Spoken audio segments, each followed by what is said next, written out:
Gagawa naman tayo ng cinnamon roll. Dito sa ating mixing bowl, maglagay lang tayo ng 1 and 1/2 cup warm milk. 1 tablespoon white sugar. And 1 tablespoon instant dried yeast. I-mix lang natin. Then, iset aside. Dito naman sa ating mixing bowl, maglagay lang tayo ng 500 grams all-purpose flour, 1/2 teaspoon salt, and 1/4 cup white sugar. Ihalo lang natin. Tumubo na po yung ating yeast mixture. Then, ibuhos na natin ang ating dry ingredients. Ilagay na natin sa ating stand mixer.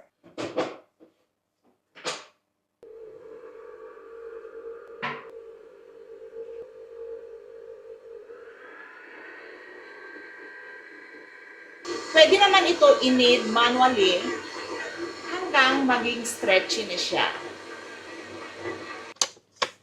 Kapag umaakyat na siya, nagpo-form na yung ating dough, kagaya niyan, unti-unti na natin ilagay ang ating 70 grams unsalted butter, room temperature.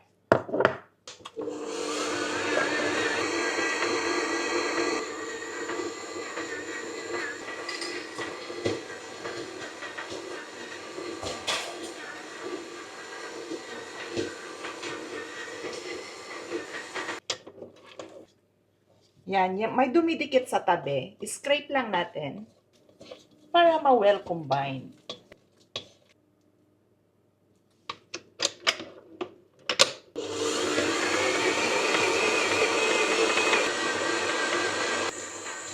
Malalaman mo yung dough kung ready na kasi intact and shiny. At ganito na siya ka-stretchy. Look at that. Ooh. Kunin lang natin.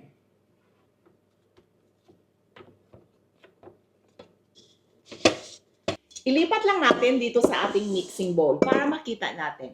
Lagyan lang natin ng konting oil. Then, spread lang natin. Then, ito na yung ating dough. Tingnan nyo kung ano ka-stretchy at ka-shiny. Look at that. Kapag mag-bounce back, okay na yan. So, patubuin na natin until mag-double in size. Cover lang natin ng cling wrap. Yan. Then, patubuin natin. Ilagay natin sa warm place until mag-double in size. Ilagay lang natin sa loob, then i-close, then i-turn on lang natin yung light. Para naman sa ating toppings, meron lang tayong 250 grams na cream cheese. 50 grams salted softened butter, 1/2 teaspoon vanilla essence, 2 teaspoon milk, 1/2 cup condensed milk. I-mix lang natin ito hanggang well combined.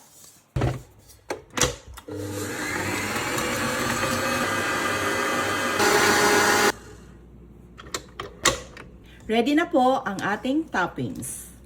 Ilipat lang natin dito sa ating lalagyan. So, ready na ang ating pang-toppings. Para naman sa ating spread, maglagay tayo ng 1/2 cup brown sugar and 1 tablespoon cinnamon powder.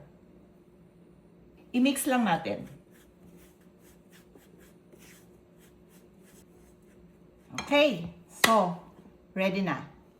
Meron lang tayong 3 tablespoon melted salted butter, cinnamon mixture, and cream cheese for toppings. Okay, so, ready na ang lahat. Maglagay lang tayo ng baking mat. Tingnan nyo yung dough natin. Lipat na natin dito sa ating baking mat. I-flat lang natin.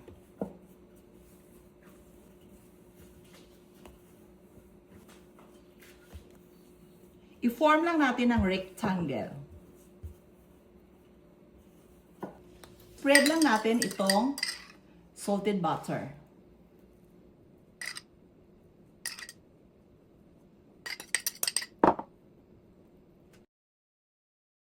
Ilagay na natin ang ating sugar with cinnamon powder.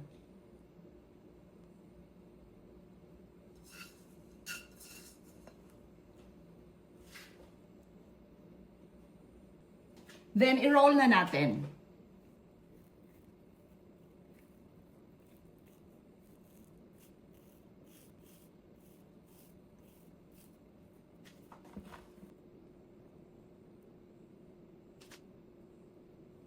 So, we have 12 pieces.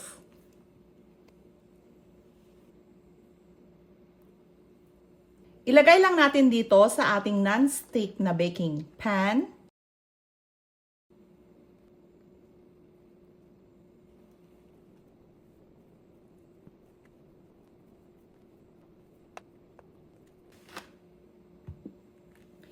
Then, i-cover lang natin ng tea towel and proof it for 30 minutes. Preheat na natin ang ating oven sa 175 degrees Celsius. After 30 minutes, it's ready to bake. Bake natin sa ating preheated oven na 175 degrees Celsius for 20 to 25 minutes.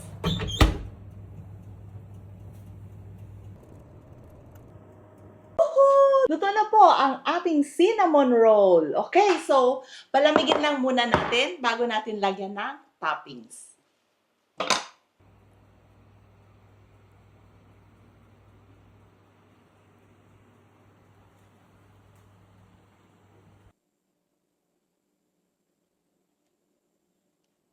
Cream cheese toppings. I'm so excited na matikman ito. Sarap! Ooh! Tikman na natin. Look at that! Oh my goodness! Ito yung pinaka-most exciting part. Yung ipil na natin. Ooh!